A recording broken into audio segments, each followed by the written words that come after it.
Бір күні баласы әкесіне келіп, дорбасын әкесінің алдына қояды. Сол кезде әкесі сұрайды, бұл не деп. Сол кезде баласы Мұхаммедтің басы екені, Махамбеттің басы екенін айтады. Сол кезде әкесі баласына жастық шақпен қателескенін айтып, баласын тауға апарады. Әкесі баласын мергендігімен атып тастайды. Бұл оқиғаның қысқаша құрылымы. Шығарманың желісінде біз 4 адам болып бардық. Оның ішінде Махамбеттің туысы ықыласта болды. Біз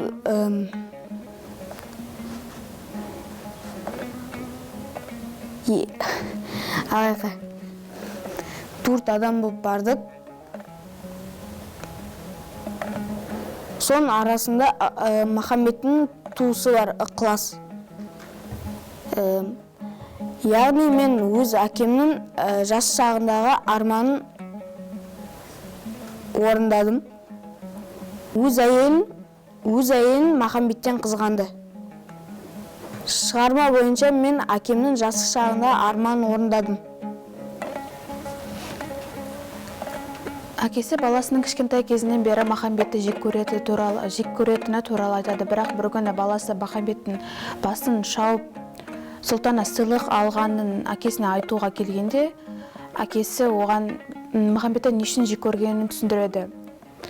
Анасы Махамбетті жақсы көреді деп жастық шақтың қызғанышымен баласына айтқан болатын. Енді қазіргі уақытта әкесінің сөзін дұрыс түсінбеген баласы үлкен қателік жасаған болатын. Анасының Махамбетке деген ғашықтығы ол батыр ретінде құрметтеуі болатын. Бұл шығармада Махамбетте батырға бүткіл қазақ ғашық болса айыппа деген сөздерден байқауға болады. Бұл шығармада әкесінің істеген ісі дұрыс деп ойлаймын. Себебі әкесі оны баласына жастық шақтың болуымен қателесіп айтып қойды.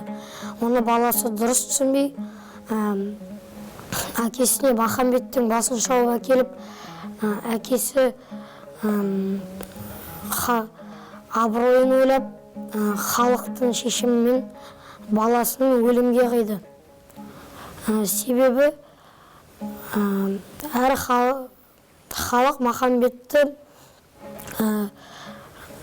қалай айтсам болады, ерлігімен, батылдығымен жақсы көрді. Ал баласы сондай ел батырын, ел қорғанын өлтірген үшін, абырой алып үшін баласының өлімге қиды. Бұл жерде шығарманың мақсаты сатқында жасамау, сосын яғни ол әкенің жазасы ол халықтың жазасы болып тұр.